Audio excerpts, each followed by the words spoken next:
vehicles, harnesses, or batteries. All I saw is the frequency of the burns increase and the weight of the batteries increase. And I did receive from Ohio EPA today enforcement, James Kavalek, enforcement officer that sent the letter to ESRG asking within 7 days of the notice of violation on September 26th to produce all the data they have on their logbooks, on their burns, the times, the dates, what they burned, the weights, everything.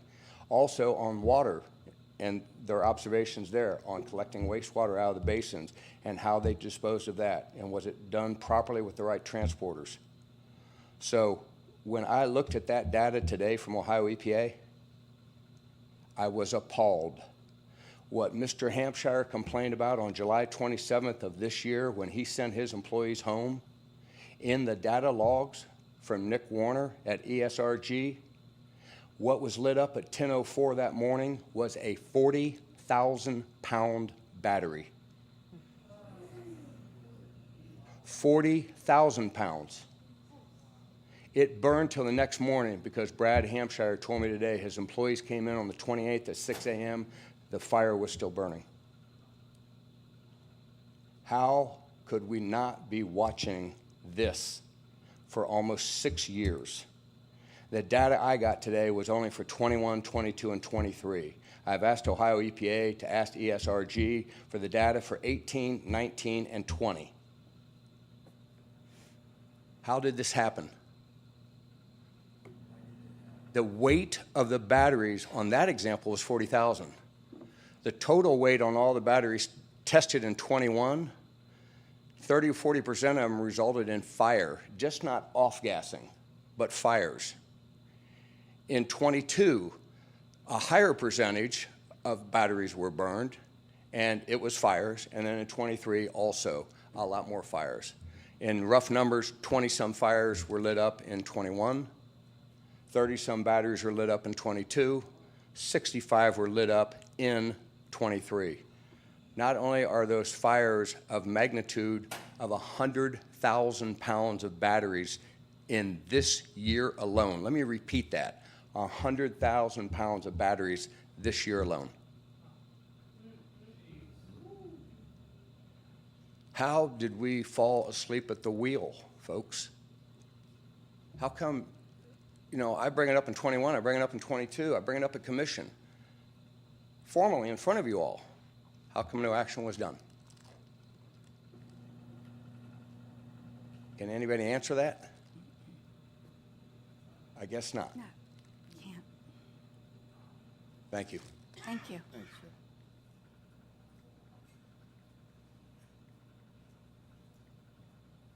Good evening. Good evening. My name is Paul Simmons. I live at 215 McKinley Avenue in the 2nd Ward. And I'm just standing here. I had to come up because of the suit. Come on. How do you shut up a comedian? You either tell all of his jokes before he gets on the stage, or you take away the things that make him funny. And I was going to get up here. I saw the deal for that new ordinance that you guys wanted to pass. And I was hot. I wrote some really good humor here. And guess what? Hold on a second. I got to set this down because I got to go. Ordinarily, I'd be really mad because I wrote this. Took the wind out of my sails, too. Yeah, but you know what? I am standing up here. I am just grinning, fit to split. You know why? Your actions here tonight was saying, hey, we want to take that motion and we want to toss it. It says that you trust these people and me out here tonight, and that you trust next year's commission, including myself, to deal with difficult situations. And that shows grace, it shows intelligence, and it shows respect. Not just to me, but to everybody here. When I get up there, I want to make you guys proud of me. When I get up there, I really want to make these guys proud of me because I've seen how mad they can get. Anyway, thank you guys. You have a good evening. Thanks, Paul.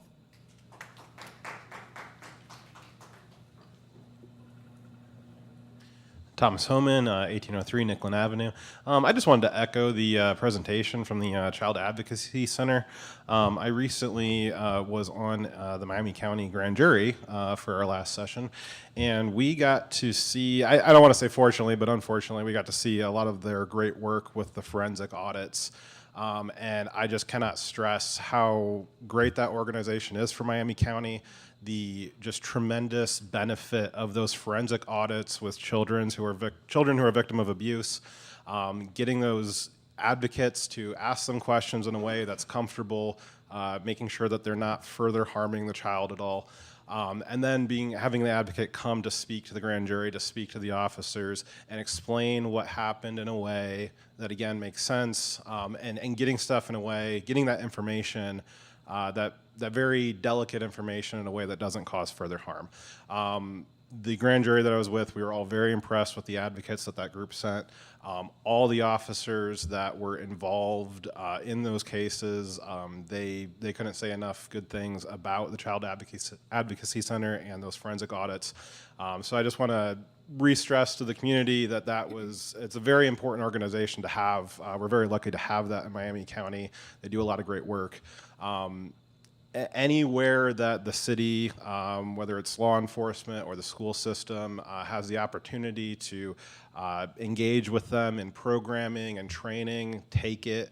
It's a really good thing, and I wish she was still here. But I got to see. I don't think that talking about their statistics for the forensic audits is probably appropriate. They probably really can't. But I just happened to be able to see the benefits of those, and it's just so important. It was so crucial to have that in our community for the children that we have here. Mm-hmm. Thank you. Thank you. Thanks, Tom. Thank you. Thank you.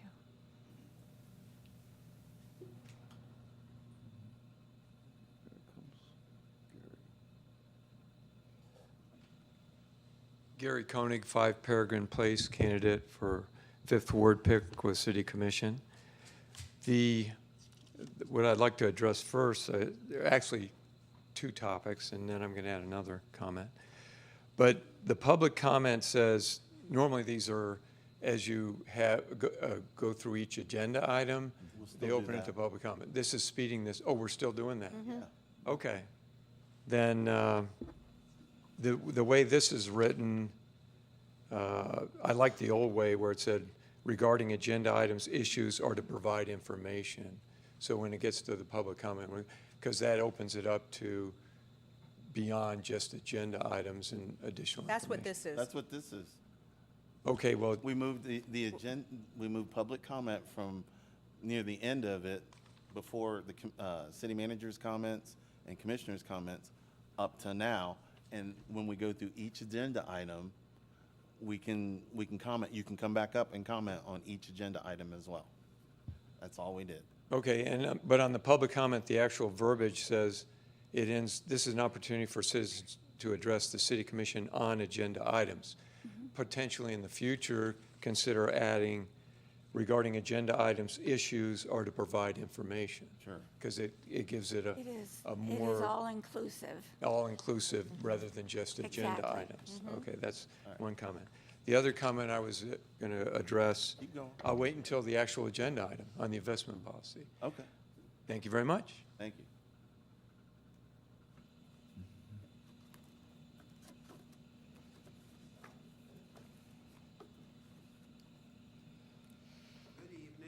Good evening. Good evening, sir. Scott Phillips, 9640 Piqua Lockington Road and 901 Piqua Troy Road. I'll keep this short. Thank you for stopping the burning at the old water treatment plant. Now, the next thing on the agenda is to remove all the toxins, all the batteries, and yes, I know they have 60 days to do that, and we're 20 days into it. And guess what? I go out there every other day, and you know how much action I see? Zero. I haven't seen a single load of anything leaving there. And seriously, you folks have done a great job on so many fronts. Thank you for that. And I know at times it's thankless. But this is not a time for any of us to be gentle here. because we're dealing with the health of the young people that we're trying to protect. So please, somebody tell me, are we going to be left with the bill for the cleanup? Because that's seemingly where this is heading. Because if this company that has vacated the premises declares bankruptcy, which I think there are some people back here that can point to situations that they've done just that, they leave us with the bill for the cleanup. And just leaving it there for a potential fire hazard that's out of control doesn't work for any of us over our drinking water reservoir. So please, someone, does anyone have any information about when the site will be cleaned up of all toxins? Does anyone? Because here's the thing. When we come up here, we're looking for answers. And when we ask good questions, and this is a good one, and we hear silence, we don't know if anyone does have the answer, which means the cleanup of this nature could cost hundreds of thousands of dollars.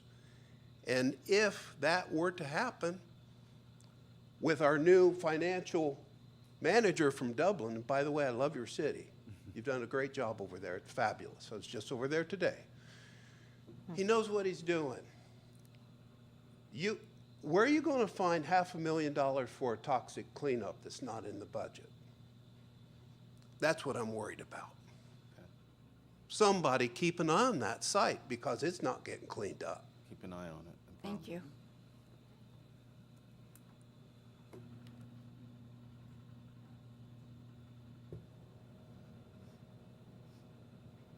Good evening.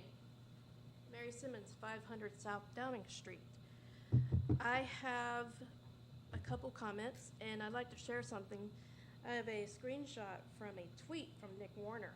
It says, "In the meantime, all is well. Just staying busy as heck burning and blowing up batteries, helping people keep from burning and blowing up their batteries, and cleaning up the batteries that burn and blow up in the field."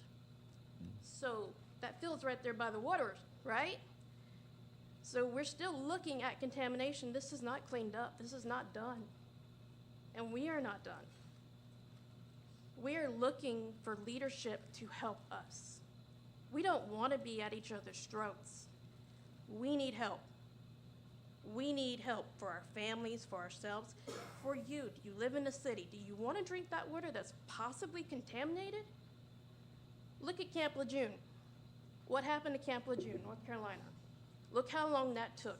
And there are still people that are sick from it. We don't want that.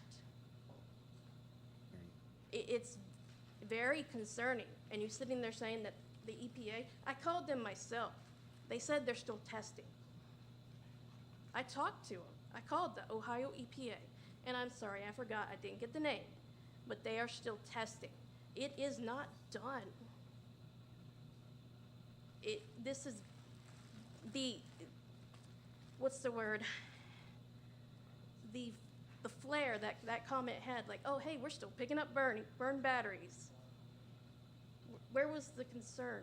And like that gentleman said, and you can see the pictures, the plumes are as tall as you can see, and black, and blue, and the smell making people sick, living within it, within range of it.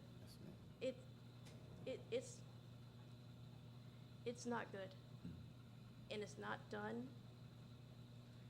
And if I have to, I know a bunch of us, if we have to come here every first and third Tuesday of each week, I miss my kid's karate class to come here, because this is more important.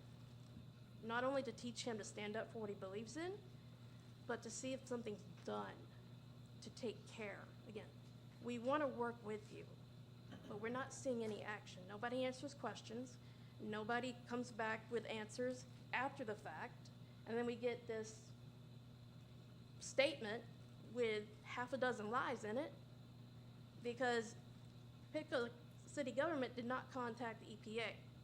They did. And then you're taking credit for that. You're taking credit for what the citizens did, and that's not right. and that should be amended. Please. And I would also like to give you each a constitutional book. Free of charge. Thank you. Ma'am, Thank you. sir, Thank you. sir. And I apologize, I only have two more. So, there you go, sir. Here you go, ma'am. Thank you. Thank you for your time. Thank you.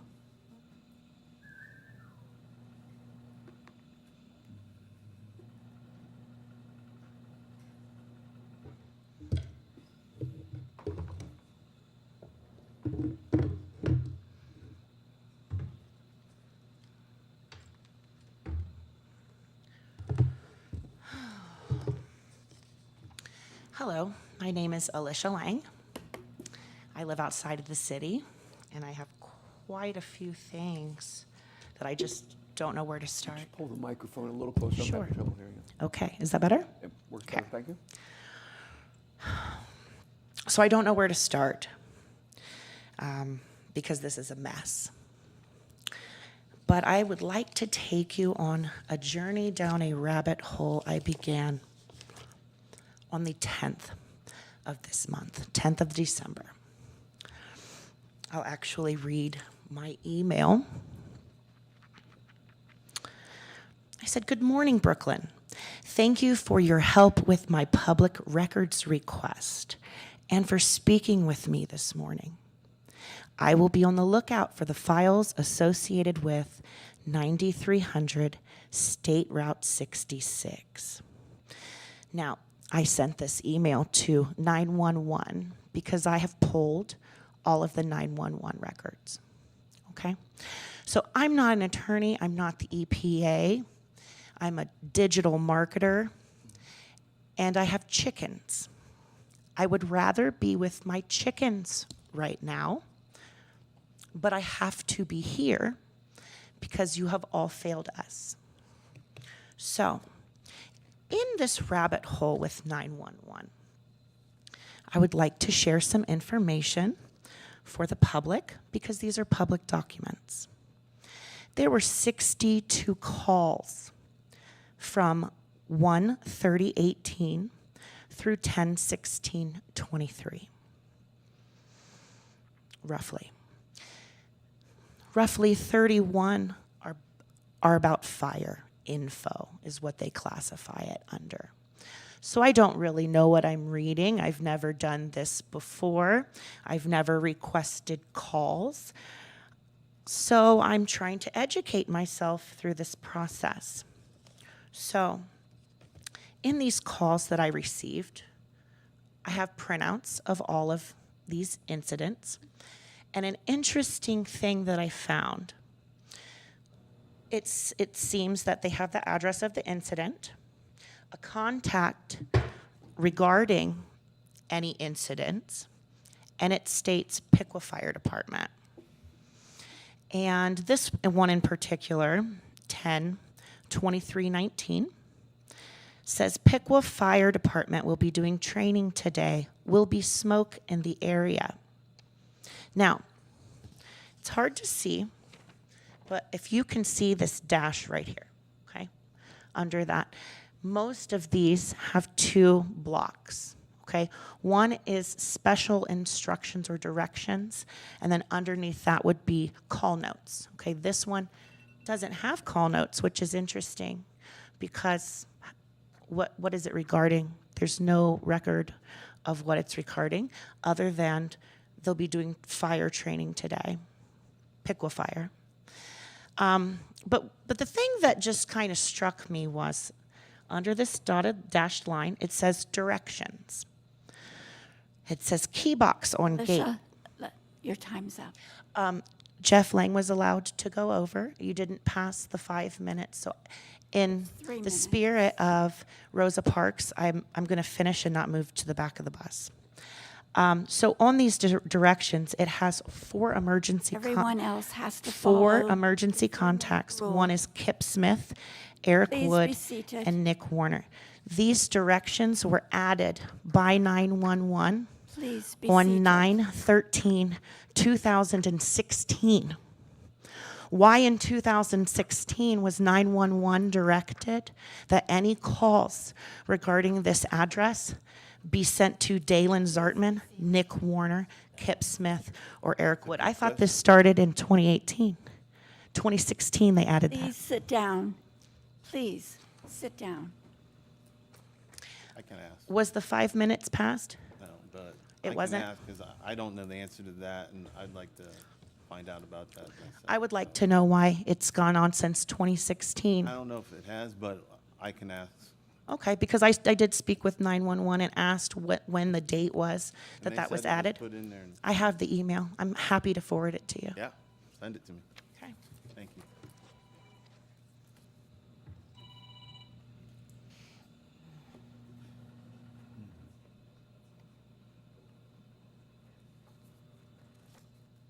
Eva Silvers, 319 3rd Street. Been up here many, many times. I want everybody to fully understand. We are the citizens looking at the commission that is elected. Every one of you are elected. And the job holders of the community for answers, where we have the right to have those answers, as it is our community, just as it is yours. And as you can tell by the lovely posse of people that we have some very educated, very smart, and very digging and good at digging people. I think the disconnect in a lot of it is nobody's being specific on when testing was done, what were the testing results, is testing complete, will testing continue, did we test the air, the water, did we test the environment? Do we know we have a special species of mussels that resides in the river and they're protected? The geese are protected. Our bald eagles nest out there. Are they protected? Has it endangered them? We have reached out to the wildlife division. Unfortunately, the lady that handles our wildlife division for this end is on vacation. She's supposed to be coming back. So I want you guys to understand that when you have citizens coming forward and your citizens are looking for you to answers, and then we watch on the news, Mayor Pearson, with all respect, we watched you get emotional on the news. And then after that, when we start to speak, we're told to sit down, or you adjourn the meeting, or we're given a statement that is contrary to the actual documents that we're receiving. So we feel like we're being lied to. And they're pretty basic questions. This is a community, this is just another business dealing. As with all business dealings, we are looking for the answers of who brought this to the community, which we know, and we know why. But beyond that, we're looking at who was supposed to oversee this. Where was the oversight? Who was in charge of that? Who is in charge of the permitting and the legalities attached to the said permit? These are the people who have ultimately, and I'm not gonna say it's the commissioners, I'm gonna say it's the leadership. And the reason I'm gonna say that is ultimately, we have certain people that handle aspects of our community, and these aspects, whether they're contracts, whether they're investments, whether it's codes, no matter what it is, we have a specific person attached to that. These people are wanting to know who failed the entire community. And I think it would go a long way, because remember, you're elected. You sit here just until election time again. This isn't a career choice for you guys. And I get it. You work with people. They may be acquaintances, they may be friends. But ultimately, each one of you took these seats to represent us. And if you guys took the seats with the wholehearted intention that you could represent us, then that's what you need to do. Friendships aside, you have to put your personal relationships apart from your business dealings. In all industries, doesn't matter what industry that is. And you know, what we're finding is we're being lied to, and it's blatant. We're getting this statement, but we have this factual documentation. And when we come here, it's like crickets. Nobody knows, nobody will say. I don't think that the commissioners nor the city leadership understand that this has been ongoing with the mistrust. It is now escalated to a point where this topic, because it does involve our health, because it does involve our community, it involves the welfare, the safety, our children, our grandchildren, we're not going away without answers. We're just not gonna do it. So I think collectively, the city officials, the commission, the planning, the BZA, whoever, I don't care, needs to sit at a round table and decide who's going to take ownership of this failure. Because that's when we move forward. When we have answers, we know we're safe, and we know those accountable, or those responsible have been held accountable. Thank you.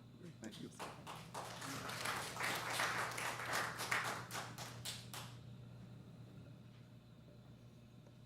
Good evening, Commissioners. Debbie Stein, 1810 Carroll Drive. My question to you or to the city manager is, when are you going to begin the fire training out at the old water treatment plant?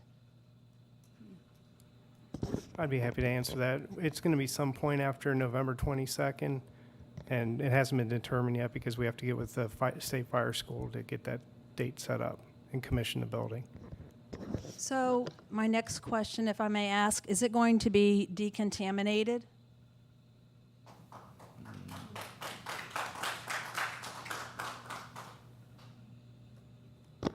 Is what going to be The facility where you're going to train and everything around it? Please. I mean, I don't know what that means.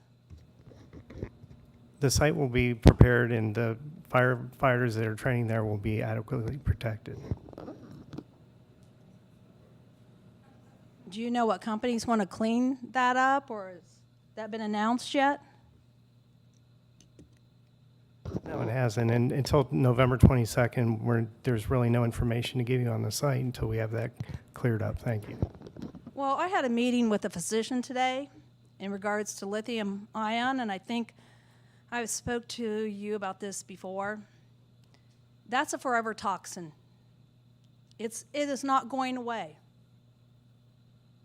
Number one condition that's caused by lithium ion burning is Parkinson's disease. Number two, cancers that are heinous.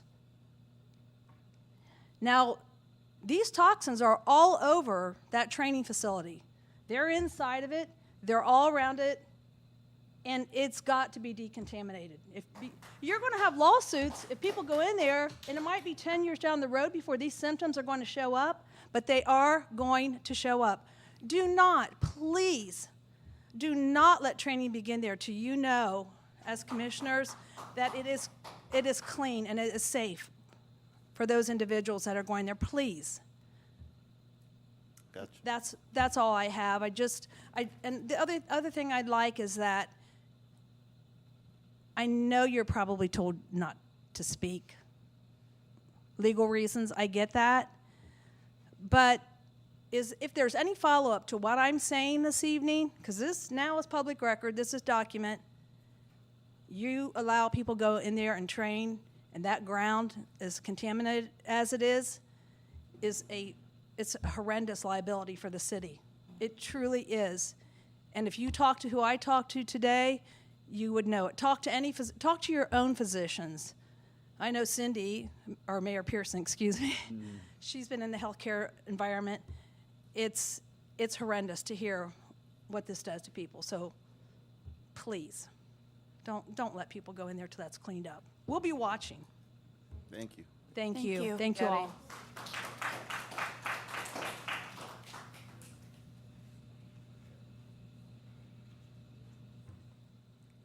Good evening. Good evening.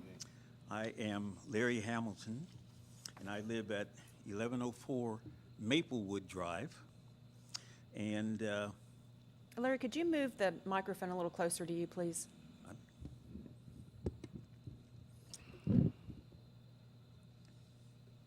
I am only That's one, better. Yeah, thank you.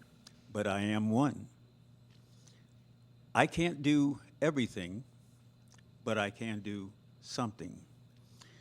What I can do, I ought to do. And what I ought to do, by the grace of God, I will do. I'd like to applaud my neighbors and fellow citizens of Piqua because they are right in taking the action and staying informed as every dutiful and responsible citizen should be, and holding our officials accountable. So I applaud their action. However, as a Black history teacher in Piqua, Ohio for 30 years, I will share that in the spirit of Rosa Parks, Martin Luther King, and Piqua's representative in the civil rights era, William Moore McCulloch, that people of color are totally disadvantaged in contrast to most other neighbors and citizens all across this nation. They live in a toxic environment, and they've lived in a toxic environment because of redlining and other kinds of segregation that confine them to the worst neighborhoods all across this nation. But that's not what I came to talk with you about. Several years ago, Linda and I attempted to share our love for the community of Piqua as probably the only city of its size and demographic profile to have chosen to offer a Black history course to its students at Piqua High School for 30 consecutive years. I don't know of any other city that is worthy of that distinction anywhere else in the USA.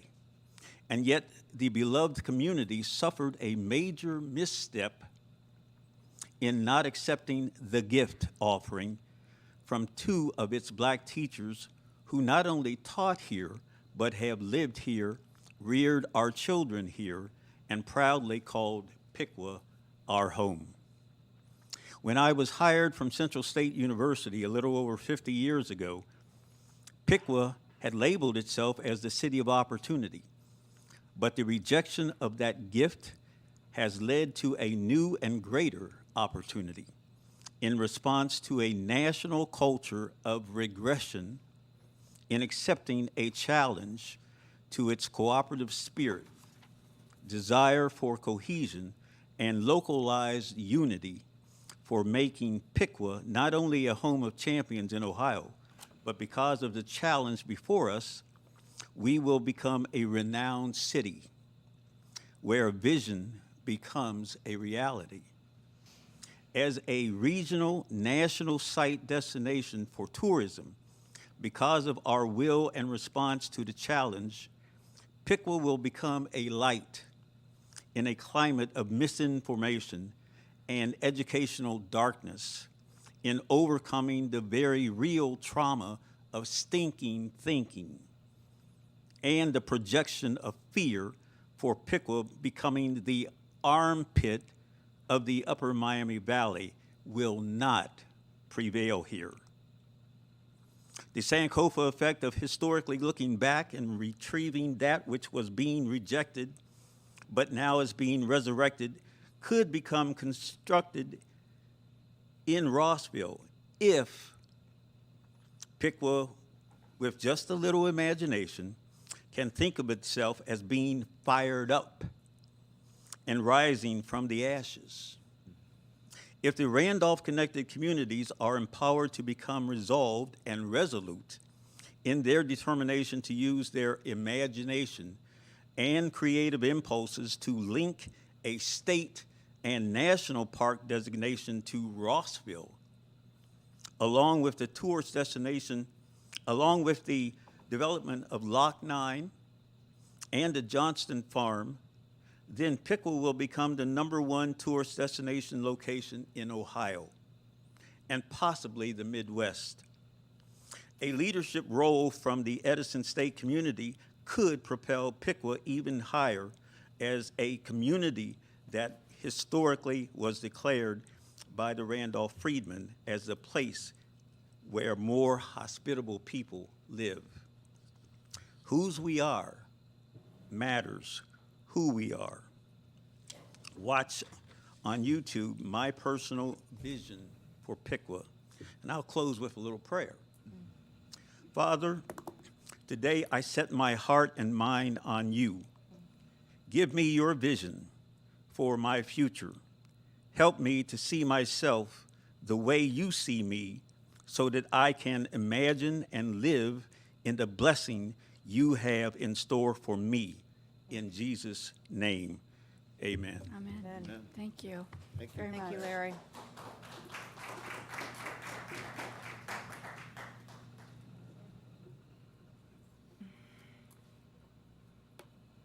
Hi, Diana Park, 4380 Brunson Lane. People have asked, when did this start? Why did it start? And I did find that it did start back in 2017, actually, with the testing. And it was brought up in a commission meeting. It was in your agenda notes that it was even said 2017 they started testing. I see Bowling Green as a big problem in this. Bowling Green brought these people in. You allowed it. I mean, you put a stamp on it, Bowling Green Fire School. But even Bowling Green, their instructor for rescue method, he's the one that says he now allows DMV to perform large-scale fire testing.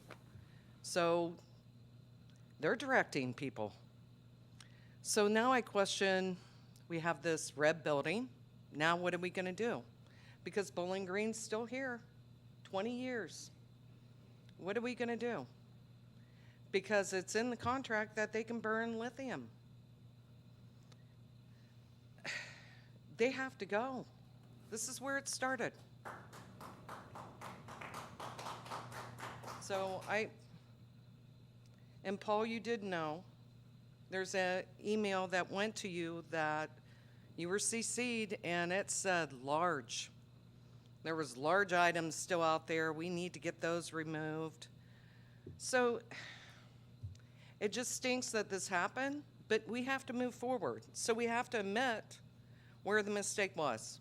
And it was Bowling Green with Piqua. It may have started out innocent, but it's out of control, and now there's no trust to have them there, and they should actually help pay to clean this up. And that's my opinion. Thank you.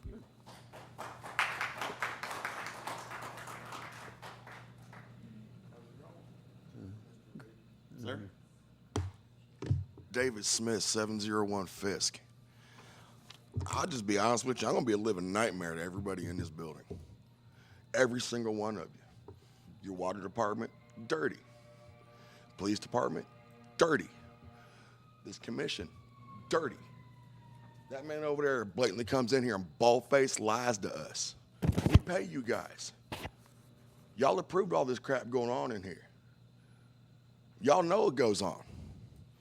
Mr. Vedder, I told you about the illegals that right damn near by my house. Your words to me. Mr. Smith, you find them. No, my word to you was call the police. No. Yes, it was. Mr. Vedder, don't I start. even made the trip out to the house. I know, to I look saw for- you out there, and I was actually impressed you were there. And then 4 days later, you called me. Well, I couldn't tell which one it was. Yeah, because there was no evidence of anything that you were alleging. You I were asked on you- the side. I asked you in the I'm end to talking, call the I'm police. reclaiming my time. Yeah, and I'm telling you that what And you're you're still sharing talking. is not So accurate. that clock better stop. Keep going if you want to keep talking. It's my time. I hear you. I pay you. Yeah. So don't interrupt me again. Y'all don't seem to really understand what goes on around here. We pay every last one. You see this thing right here? You see this? You know what this is? This is our power. Every last one of you swore an oath to this. Every single one of you did. You don't know it, you don't follow it, you don't care about it. Now, there's a pile of signs out there that you guys don't want in here. You call it subversive. It's not subversive, you don't like it. Your feelings don't matter. I care less about your feelings. I care about my family, my kids, my neighbors. All of you knew what was going on there with that burning. Everybody in here knew, especially you. That's a crime. I used to haul crap like that. That's regulated by federal law. And you were burning it. How many people go out there and fish? You ain't got no signs warning what you've been doing out there. And now you want to send people on the 22nd of November to train. Y'all should have the crap suit out of you. As far as I'm concerned, until you know this and honor your oaths, none of you got any power over any of us. None of you. Now, I've been through some crap, and I'm going to tell you right now, I am not somebody to toy with. I am not somebody to play with. I will come after your jobs. I will make your lives a living hell. I got nothing but free time. I don't work no more because I can't. Now, I've told you about the illegals. They ain't supposed to be here. I don't know who you are. I've never met you. You're Chief of Police. you I want to talk to. Not mad at you because I ain't never talked to you, but I've tried to get hold of you. But I want to talk to you. Now, I had a sign in front of my house, and it flat out said, F. Biden, Harris, 535 members of Congress, the whole 9 yards. Well, your little city ordinance dude came by my house, told my wife I couldn't have that on my property. Guess what? My property is 4 foot wide, 8 foot tall. It was like that because I was yelling. So I'm putting it back up tomorrow.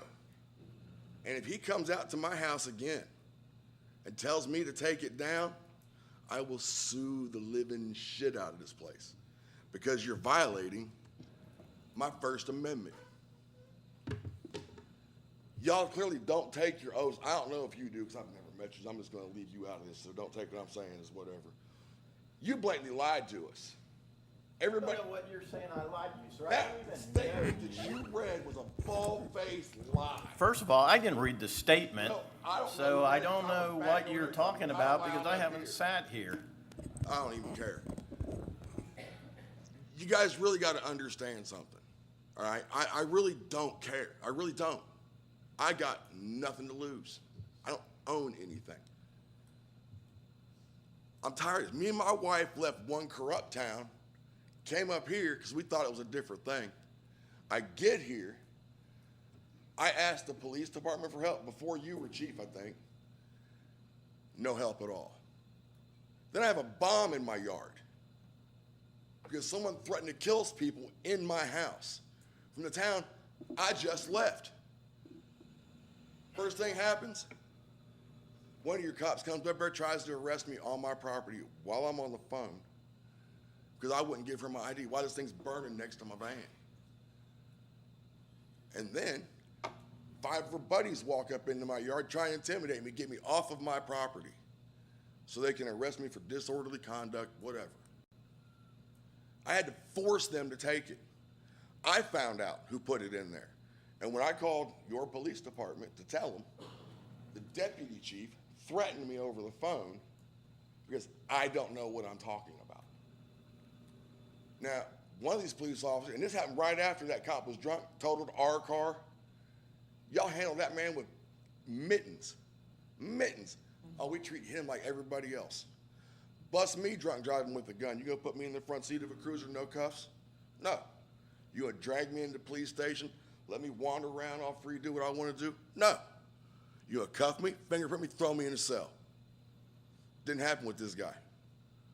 Had I been a cop and seen that, I would have beat his ass. Y'all don't seem to understand how pissed off all of us are. I'm glad Mr. Winans, he's making an attempt to make this place look better. Man's buying property all over the place. There are so many people in this town barely get by. I've caught your water department watching water bills go up. I fought with them for 2 months to get them to come up and fix their problem. I've drilled water wells. I've put water wells in. I know what I'm talking about. And I told your city engineer, this is what you need to do to find out what's going on. Wouldn't even do it. Wouldn't even do it. Week later, he's tearing up my neighbor behind my house yard up because their main broke. I live on the corner at the top of a hill, and it's the steep part. All the water, when it rains, runs right by my house, runs right through my yard. I can't even use my basement because it floods all the time. And I can't get you guys to come out and check the pipes or anything. And then we have you guys burning lithium-ion batteries. That's a federal crime. And now you want, what in the world is wrong? If I was up there, I've tried getting hold of you for years. Nothing. I left every last one of you a message. The only person to call me back was Mr. Vetter. The only person to call me was Mr. Vetter. I understand y'all represent wards. As a whole, you represent all of us. So if anybody in this town calls any one of you, you should at least have the courtesy and decency to call them back. But you don't do that. You don't do that. You did. You called me back pretty quick, and I appreciate it, dude. I was shocked. And then when I saw you out there doing your, I was even more shocked. But when it was find out, let us know, that totally lost it for me. No, what I told you was to call the police. No, okay, I'm not going to get into that again, but it's whatever it is. There's things going on in this town that none of these people know about. You guys don't answer questions. Nobody ever gets answers. I mean, why are you guys up here? Honestly, why are you here? You guys all, and to sit here, I understand for some reason you can't answer our questions. I get it. But there's things that went on with the school system here also. Sir, your time is up. Yeah. Please be seated. First Amendment. Please be seated. Sir, you need to sit down. Please sit down. If you want to talk to me, let's go out here and we'll talk. If you don't mind. I'll be back up to your comment. Jeff. Jeff Grimes, 1314 Maplewood Drive.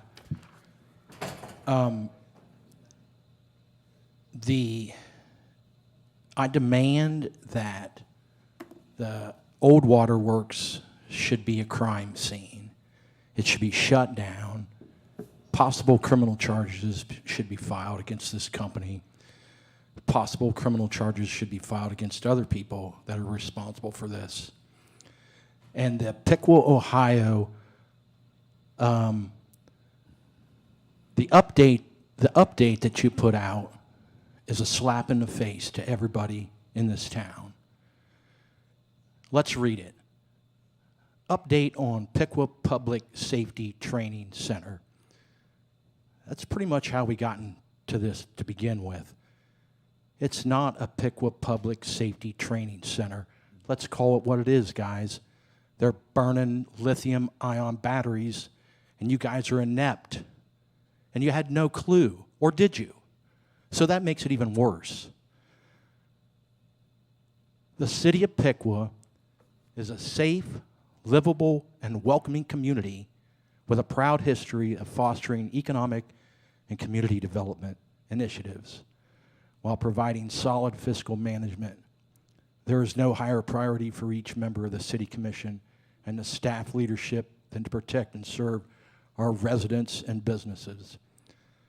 Strike one, Hampshire cabinetry.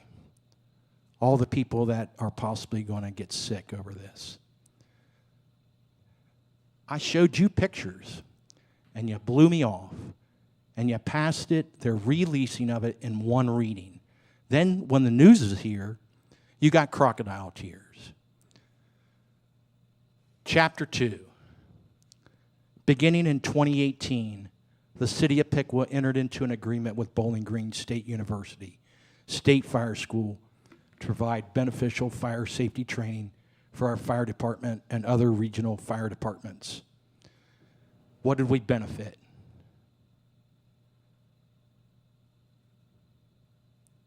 I don't know anybody that benefited. We've been poisoned. This is outrageous. I can't even continue.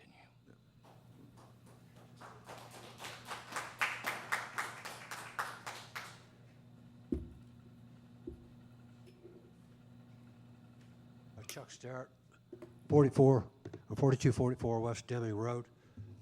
I got a couple of things that maybe we could solve this. First of all, I'm appreciate Winans' investment downtown. I'm hoping the water that he serves in his coffee is safe, because I drink a lot of that coffee. Talking about mental health earlier, mental health is caused by a lot of things. We could cause it right here. You know, financial issues, regulations, stress on people for different reasons, from government officials, police officials, whatever. That could cause mental stress. So we could be partly to blame for some of the mental distress that's happening in our country. And, you know, it's the small businesses that make this community grow, and those are the people you want to listen to, and you don't. And my point is this. I'm going to just highlight this real quick. I don't want to carry on. You all took an oath that you solemnly swear to uphold the Constitution of the United States and observe the provision of the Charter and the ordinance of Piqua and the Ohio Constitution. You took that oath. That means, you got to understand what that means. When you say pledge allegiance to the flag, liberty and justice, what does that mean? Every commissioner job is to protect the citizens and, as well as whatever. You also have the power to reprimand fellow commissioners if they're out of line. If you overstep your bounds, take away the freedom of speech, and do things that violate the charter, you're in violation. The rules of the city commission meetings clearly states that all meetings are open to the public except for executive sessions. It also says that the committee shall, the commission shall provide to citizens with ample time, reasonable time, to express their views on anything on the agenda. Those are the things that's being shut down, and the people are frustrated because they're not listening to them. And one other thing I want to bring up is the minutes of the meetings are not proper. You keep passing them all the time, but the meetings of the minutes, or the minutes of the meetings, are expressly say that they should be in detail enough that the average citizen can pick up the minutes and understand what the discussion's about. Not just a sentence about John Smith made a comment he didn't like this, or John Smith said this, or whatever. It should be a detail. What I say, what you say, is in some part to where I can understand what the subject was about and who said what. I know we have it on video, but that's not always available. But you could get online and pull up the minutes, and you got it in writing to back up what you're saying. So I just ask you to pay attention to what's happening here and listen to the citizens, what they're saying to you, because they got the answers for you. It's them that serve you. You serve them, but you work for them. That's why they put you here, to please listen to who you're hurting. It's not personal. It affects everyone. And I don't believe anybody up here is a criminal intently, but it can lead to that if you don't follow your own guidelines. Quit letting other people tell you how to run the city when the citizens are telling you how to run it the way they need it. And that would solve a lot of the problems right tonight. So I won't carry on. I appreciate your time. Thank you. Thank you, Chuck.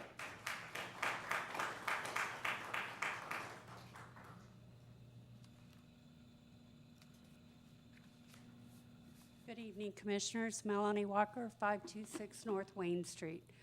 First of all, we made the choice to move to Piqua. We could have gone anywhere in the whole United States. And in 2018, we bought our home here. And about a year and a half later, my husband said, why don't we move our business? And we did, because we loved the town and the community. So we came here because we loved everything, wanted to be a part of everything. And I am very active in the community. Before all of these people started coming to the meetings, I was at the meetings when there would be 4 people. You know, a year and a half ago, no one was coming. And I do believe that the battery situation should stay on the agenda. It should be addressed. We should make sure that our community is healthy, that it's not hurting anyone. But I don't think we need to, wait, before you clap, I don't think we need to keep bashing it on and on and on, because all I see is people complaining about Piqua. Now, I'm a business moving into town. If I'm moving in and I see all of this stuff going on, why would I come to Piqua? Why not go to Sydney? I don't know if you'd go to Troy, but why not go somewhere else where you do not have all the drama? And we have lots of drama. I would like to see us come together and be more positive about our city. And y'all talk about that you love it and you want to be involved with it. Well, do love it and do something positive. You know, I think it's great that it's all been brought to attention, but I think that everyone had been lied to about the whole battery thing too. So I don't think it's any one person's fault that what's happened, but we do need to fix the problem now and make some good vibes about the city of Piqua. Thank you. Thank you. Thank you.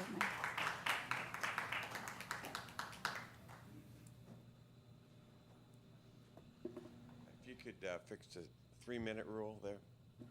It's kind Reset it. of going back and forth a little bit. Joe Wilson, 211 West Green. Just want to give you an update on the neighbors, helping neighbors, part of PNIC. We finished our work this year. We've done 4 houses throughout the city. Again, to be qualified for this work, you need to not have the money or the physical ability to do the work to improve your home. It's primarily painting and yard work. And again, we did 4 homes for 4 ladies, single ladies, throughout the town. We did a total of 239 hours of work through the 4 homes, free of charge to the homeowners. And Mayor Pearson was an excellent painter, and Jim Vetter got our bushes trimmed and grass mowed on one of our homes, so I appreciate your help on that. And I know there's a lot of energy in the room, some positive, some negative, and if we could kind of harness that and maybe help our fellow citizens or fellow nonprofits to do their work, because there's volunteers needed for every nonprofit that we have in town, including we could use some more painters, more mowers, more trimmers in our group as well. So maybe once all this settles down a little bit, we can start volunteering for our citizens and use our energy to a more positive way. So thank you. Thank you, Joe. Hang on for a second, Joe.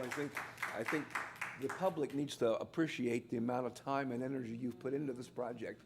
And I know that personally from our conversations, but I think the public needs to appreciate that it takes time, energy. You've written grants, you've searched out all kinds of things, and so you deserve a lot of credit for doing that. Appreciate you. Yeah. But we could use a lot more help.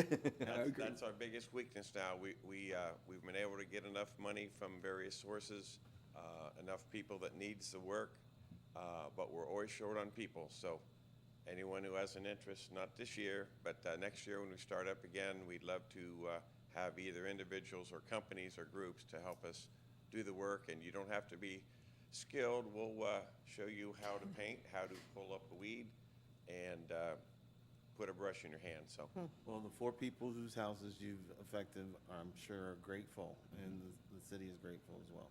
yeah, they're very grateful, and you think it's a chore to do the work, but at the end, you get more out of it. Sure you do. I think sometimes than the owners do, even though the owners get quite a bit out of it, you get a lot of yourselves, and even whether you're a church group or children, whatever, we could use more help, and you'll be helping yourselves in the meantime. So, Well, thank you. yeah, thanks. Thank you. Thank you, Joe.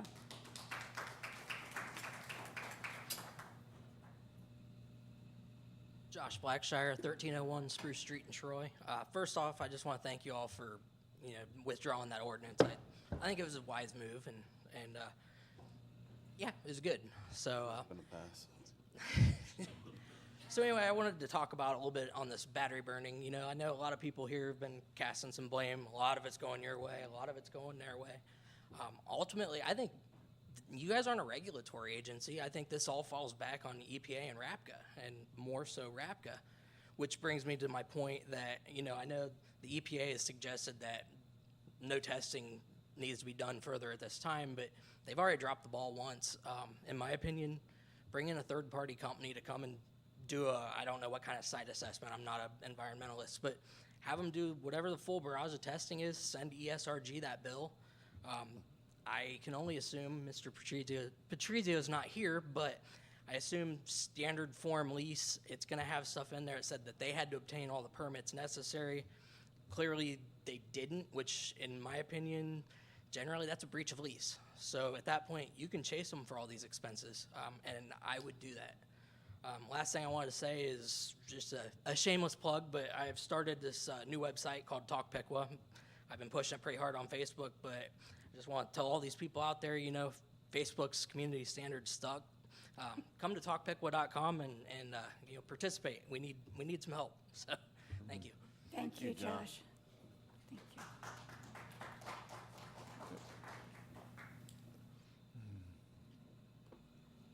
Thank you. Hi, I've never been here before. I'm gonna start coming. What's your My name? name is Kay Moore. I live at 636 South Main Street. Thank you. My husband got me a carport. I know you've heard the carport situation. We took it down. We abided by the law, the whole 9 yards, but we still have people that still have them up.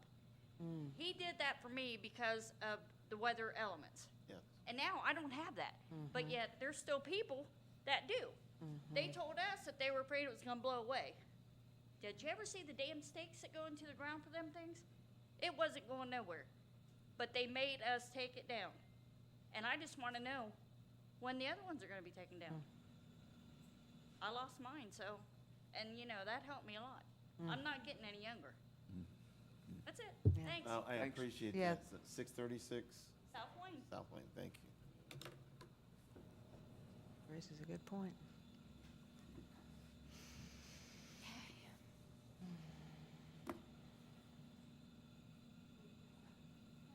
Hi, Leslie Lewis, 510 Second Street.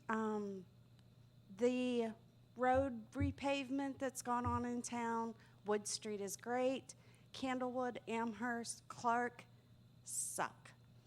I don't know if you guys have driven down those roads since they've been repaved, but you guys need to get your money back for what was paid to the contractors for doing those roads. Like I said, Wood Street was good.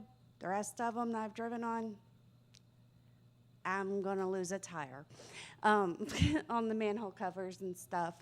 They're horrible. Second, the battery burning.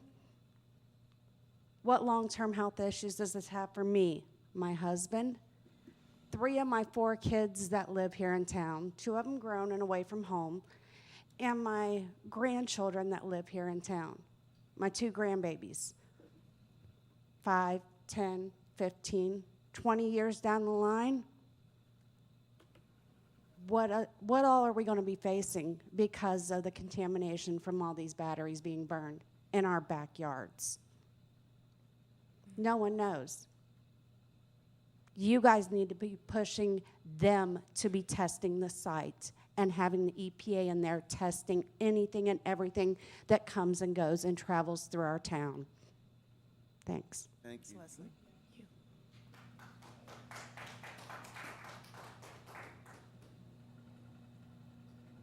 Good evening. Hi, I'm Tanya Blair, real estate agent, owner of Leading Stars, plus we own lots of properties here in town. I came to your meeting.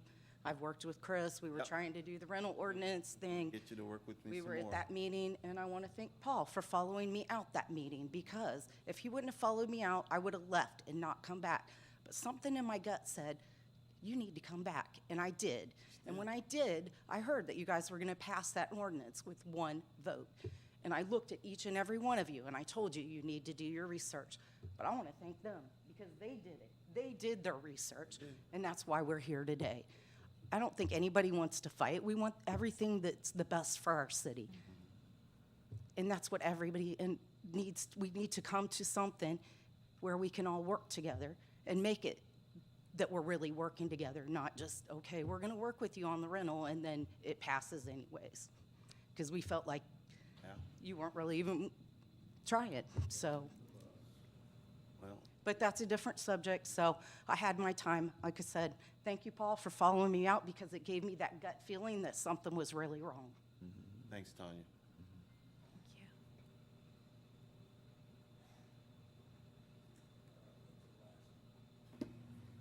Thanks, Kev. Kevin Jenkins, 619 North Downing Street. Us citizens feel like we're in a we're dictatorship. We have no say-so. It's been that way. You guys are puppets on a string. Who's controlling it? Who's controlling the puppets? I won't go no further with that. Battery burning? How much have you made off of that? We asked this question 3 meetings ago. We still haven't got an answer. I don't want no dumbfounded looks. You guys don't have no notebooks out. You aren't writing stuff down, and this has happened every single time I've come in here. There's nothing written down. So you don't care. It's dictatorship. Another question is, I made a complaint at 451 Wood Street, a property of mine. Now, 12 years I've been complaining about this. Water puddles in my driveway. I used to have a concrete driveway, now it's dirt. Okay, the street right down from that floods right there too. Now there's 2 drains. There's one at the ice cream place and one across the street.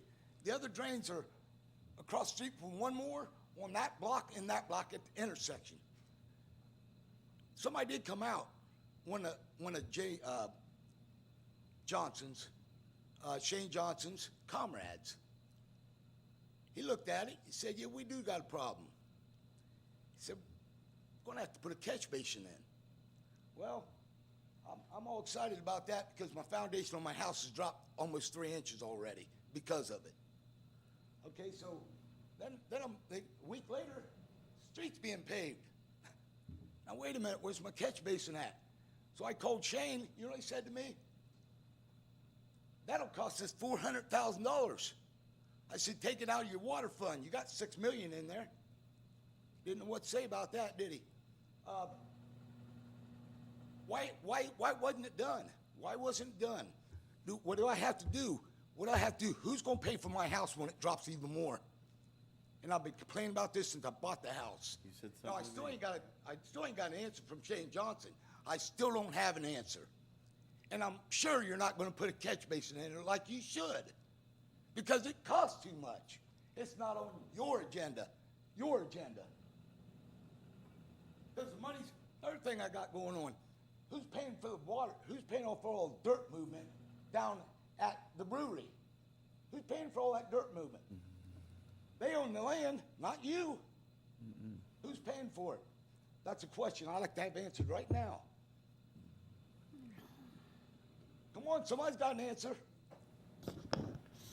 Are you referring to Phase 3 of Lock 9? Yeah. That's not owned by the brewery. That's city property. Okay. So the brewery's just got the sidewalk out front. They don't own the land. It's up to the street. Not on Water Street. And if you go to the Miami County Auditor site, you can clearly see it on the map. Tombstone Place owned it. So who owns the land there? The city? Are you speaking about the property the building sits on? No, I'm talking about the land being moved down to Lock 9. Yeah, the city owns that property. owns that? Correct. Okay, so you bought that from the people that owned the barrel plot? The lot was divided when the property was sold, and the city took ownership of that piece of the parcel. So we're paying for that. Including me. Right? Citizens are paying for that? Yep. That seems like a lot of spending for you. Thanks, Kevin.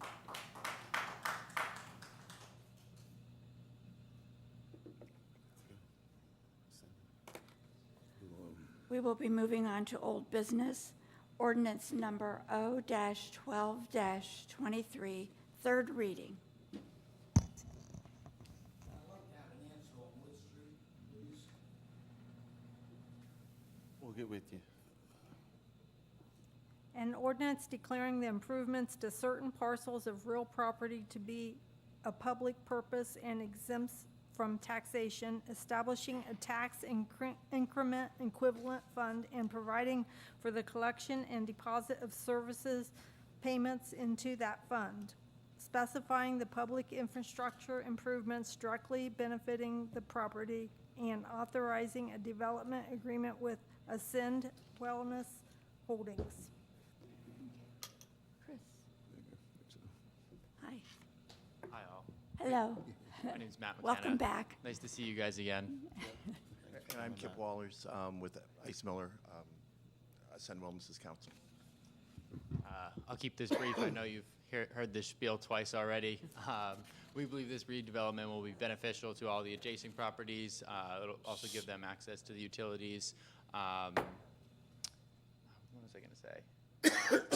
We've consulted the schools with this. This is not required with this type of TIF, but we did it out of courtesy, and we've got their verbal approval. Anything to add? Thank you. No. Okay. Thank you for your consideration. Thank you. Thank you. Are there any questions or comments regarding this ordinance from commissioners? Are there any citizens' questions or comments regarding the ordinance? At this time, I would entertain a motion to adopt this ordinance. I'll make a motion to approve ordinance O-12-23. Second. Will you please call the roll? Commissioner Hines? Aye. Commissioner Lee? Aye. Mayor Pearson? Aye. Commissioner Vetter? Aye. Ordinance number O-12-23 is approved. Resolution number R-111-23 is postponed. It's a resolution approving an investment policy for the city of Piqua, and that has been postponed to the November 7th meeting.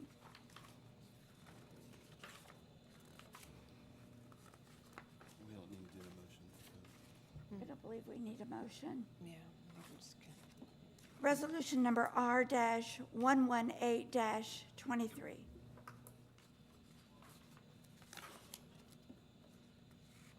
A resolution of intent to vacate an easement from Lakewood Place to Echo Lake.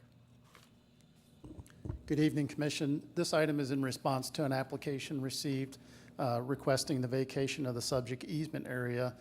And it is because of the property owner's interest in continuing to develop his site with additional improvements. Part of the vacation would also involve acquisition of some property from the neighboring landowner for them to vacate the easement, which is unutilized. This is the first step in the process to have City Commission declare their intent. Basically authorizes us to set a public hearing date, advertise that public hearing date, and put the item before the Planning Commission so they can conduct the public hearing. Good. Are there any questions or comments from commissioners? Are there any questions or comments from our citizens? I move that we adopt resolution number R-118-23. Second. It's been moved and seconded. All of those in favor say aye. Aye. Aye. Opposed. Resolution number R-118-23 is approved. Resolution number R-119-23. A resolution authorizing the city manager to enter into preliminary legislation with the Ohio Department of Transportation for the IR-75 Bridge Expansion Joints Project. Hello again. This item is the preliminary legislation as described. Whenever ODOT is performing work on highway infrastructure that's located within the municipal corporation limits, they first ask that the locality acknowledge the project and consent to the work being performed. As with most highway infrastructure, there's no cost to the local community. Rather, they simply want to know that the community supports the project. So this is a pretty standard process that you've seen before. And by authorizing this, it would permit ODOT to go forward with making the described improvements. Are there any questions or comments from commissioners? No, no cost. And any questions or comments from our citizens? Okay.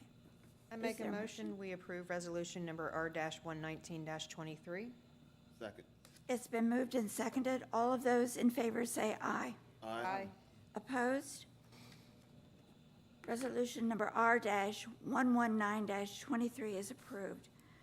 Resolution number R-120-23. A resolution authorizing the city manager to enter into preliminary legislation with the Ohio Department of Transportation for the MIA IR 75 culvert paving project. Once again, preliminary legislation that would allow ODOT to go forward with the highway infrastructure improvement, in this case culvert paving as opposed to bridge expansion joints. Once again, no cost to the city. They're simply looking for City Commission's acknowledgement of the project. Okay.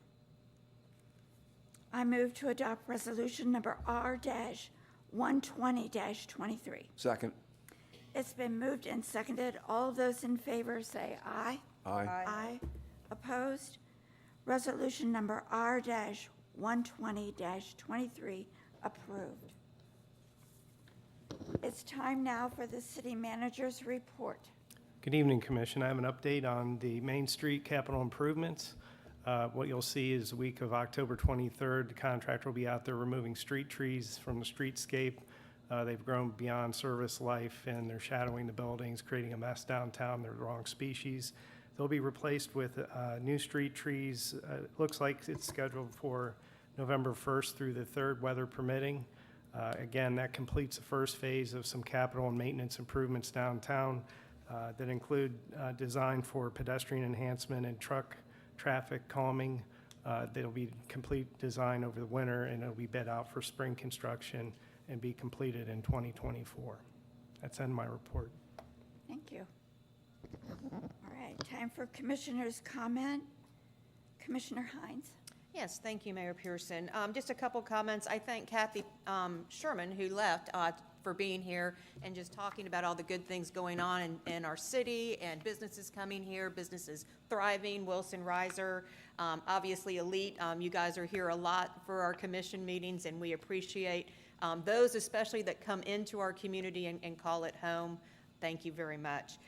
Also, I have a few more of the handouts that Jennifer Kinsley brought from the Child Advocacy Center, so if any of the citizens who are here tonight want to see that, they're up here. Just thank them again for the good work they're doing, especially for the youngest citizens in our community.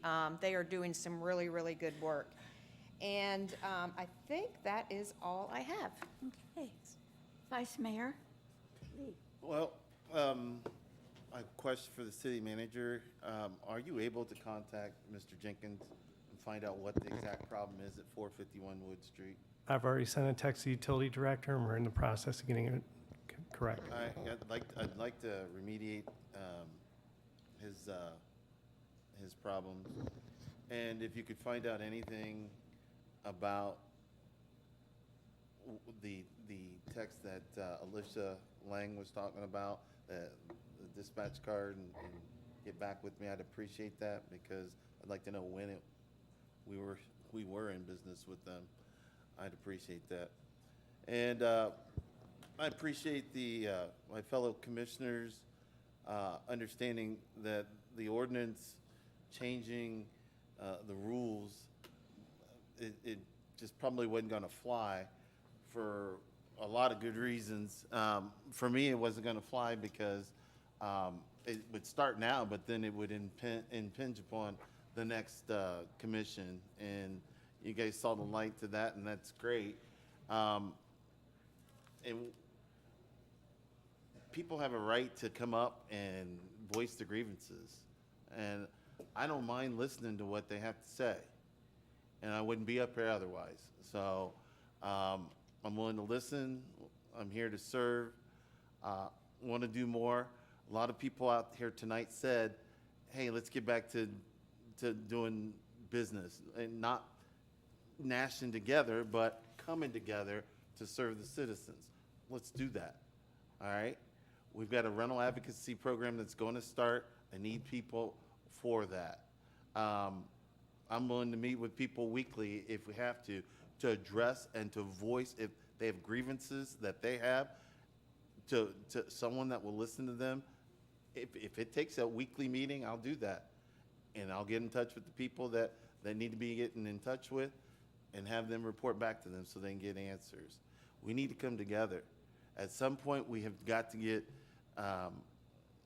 get together to work towards moving this town forward. And I know we can do it. There's a lot of good people out there. Everybody out here tonight who is concerned, has a legitimate concern. You know, I want to listen to them. I want to hear what you have to say. And, you know, no, I'm not saying much, and it's because I can't, but we're listening, okay? And we're going to work together, and we're going to move past this. So, football season's about to come to a tournament, and I would love to. I don't think Piqua's going to be in the tournaments. Lehman's going to be. We lost to Troy, unfortunately. Lehman's going to be in the tournament. I don't know how well they're going to do, but I'm looking forward to watching that. And then basketball season starts. I have a kid that plays basketball. I help with the Lehman basketball team. We are having an outing at the Scottish Thistle. A lot of people haven't been going there, and you need to go there. October 30th, I will buy you a pop or a water or whatever. Just come out. October 30th, between 5 and 9, is a fundraiser for a Lehman basketball team. Please come out and help us out. It's a fundraiser for junior high jerseys and whatnot. And, you know, I'm born and raised in this town. The first 5 years of my life, I grew up in Rossville, the place Mr. Hamilton was talking about. We had an outhouse, I kid you not. The first time I was 6 when we moved into town, and I knew what a bathtub was. It was crazy. And I lived right down the street from North Street School. And I spent all my life here until I went to Wright State and moved to Dayton and got scared to come back into this town. I'm gonna die in this town. Mm-hmm. I plan on being here. Whatever I can do to help the city, I want to do. Whatever I can do to help people, you, citizens out there, I want to do. I'm sorry about Mr. Smith not returning his phone call. I either didn't see it, didn't notice it. That's my fault. But I'm willing to listen. I'm willing to do what I can to help. That's all any of us can do up here. So, thank you.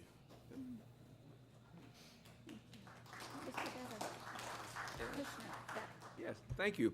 I'm going to start off by talking about my utility bill. I know there are some people who are expressing concerns about what they have labeled high utility bills.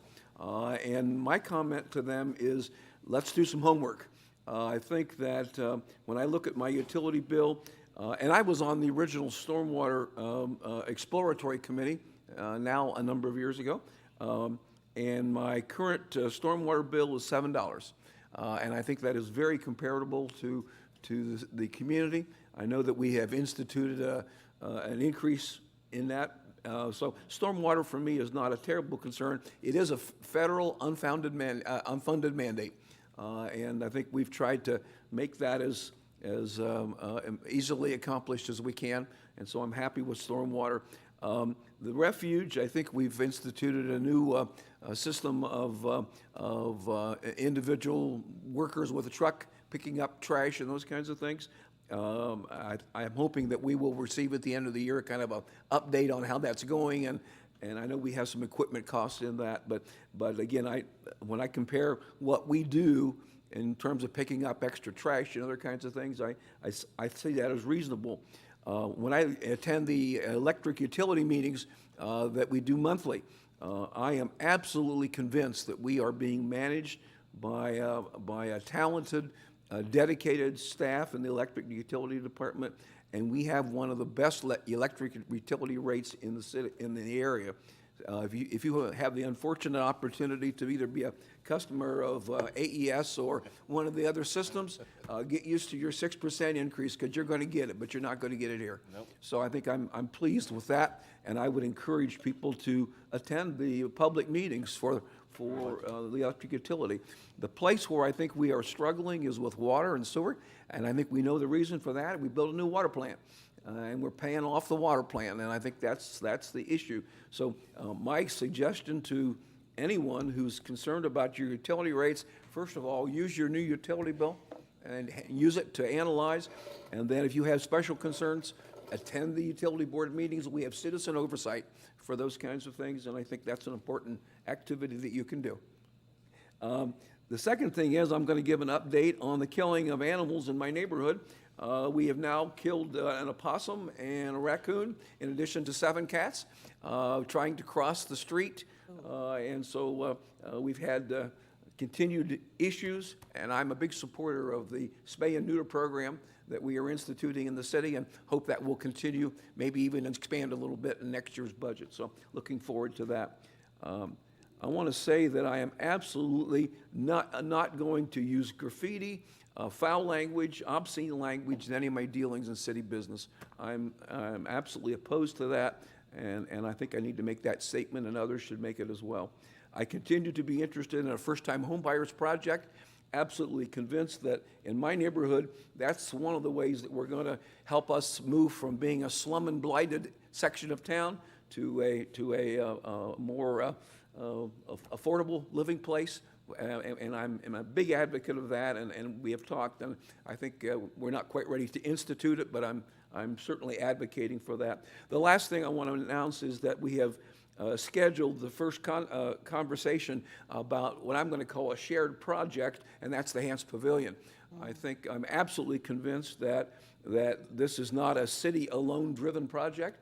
It needs to be a city/community project, and we'll be having some initial conversations to be followed by some public meetings. And so hoping that we can work together to find a solution to save a historically significant building. Thank you. Thank you. Thank you. I have one item. We have an invitation, and it comes from Selena Floyd, U.S. Air Force, retired, Executive Director of the Miami County Veterans Services Office. And she has asked us to support Operation Greenlight event. And Operation Greenlight is an endeavor established by the National Association of Counties and the National Association of County Veteran Service Officers. And what it is that it is to focus on getting businesses and residents of the county to let veterans know that they are seen, appreciated, and supported by shining a green light during the week of Veterans Day. So what that means is that she and several representatives from her office want to be in our facility on November 3rd, between 11 and 1 p.m. She said that they would have 200 green light bulbs to hand out to anyone that wants one, and that they hope that you will shine your light during the week of Veterans Week.